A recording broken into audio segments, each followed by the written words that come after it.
Assalamualaikum warahmatullahi wabarakatuh. Baik, jadi ia bermula dengan saya.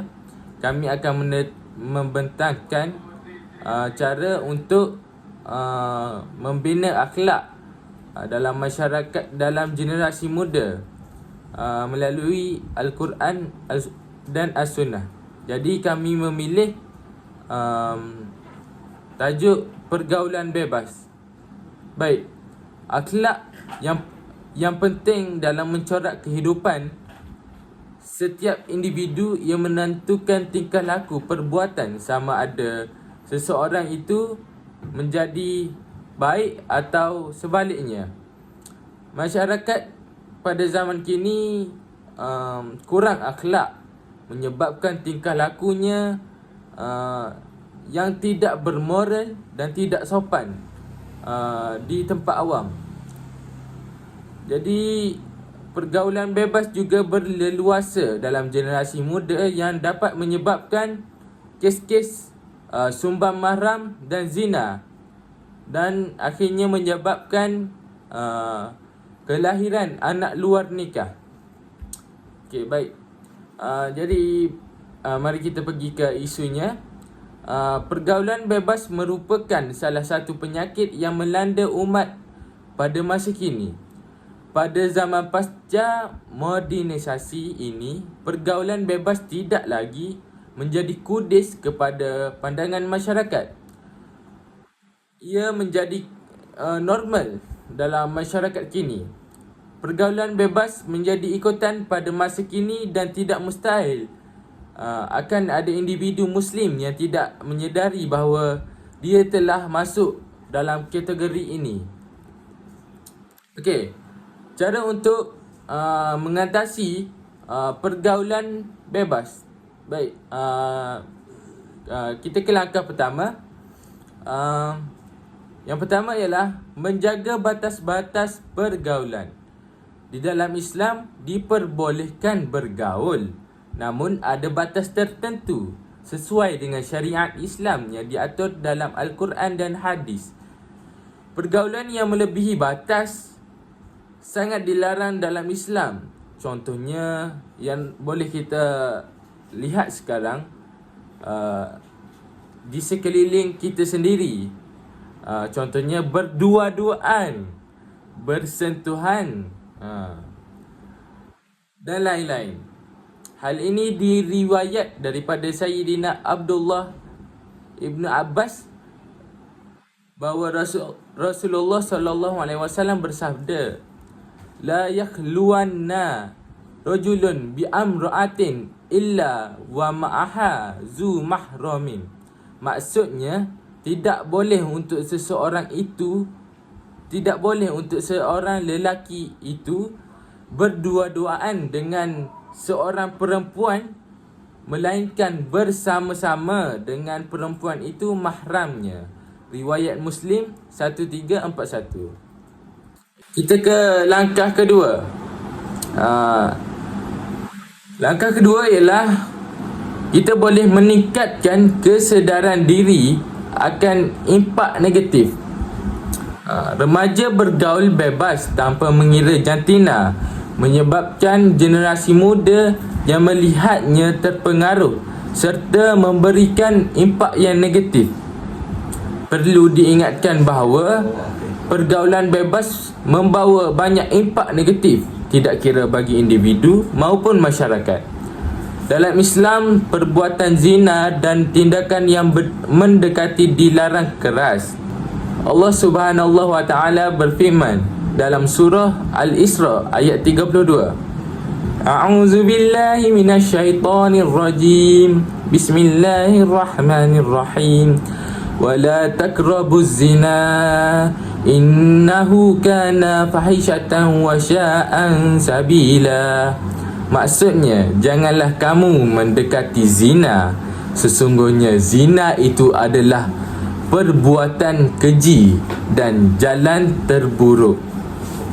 Baik, mari kita pergi ke poin ketiga. Akan disampaikan oleh Afiq Daniel. Alhamdulillah, setelah apa yang disampaikan oleh saudara Amir sebentar tadi, saya juga akan menerangkan serba sedikit berkenaan menerapkan akhlak mulia dalam pergaulan. Baiklah, pertama sekali, saling mengingatkan dalam kebaikan.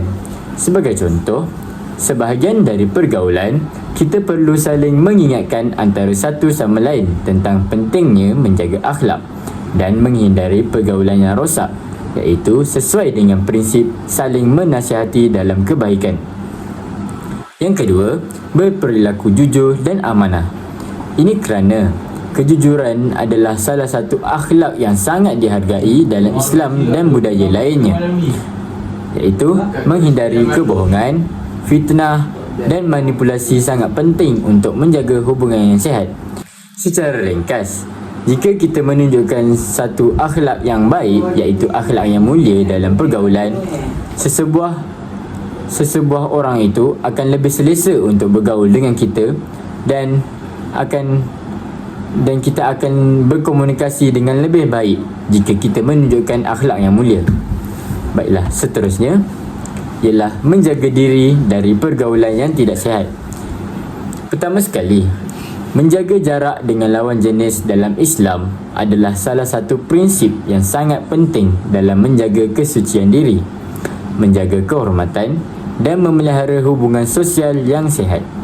Dalam ajaran Islam, hubungan antara lelaki dan wanita yang bukan mahram diatur dengan sangat hati-hati untuk menghindari godaan yang dapat terjerumus pada perbuatan yang tidak diinginkan, baik itu berupa zina maupun tindakan buruk yang lainnya. Baiklah, itu sahaja daripada saya. Baiklah, Assalamualaikum. Seterusnya saya Muhammad Bukail. Pada pendapat saya,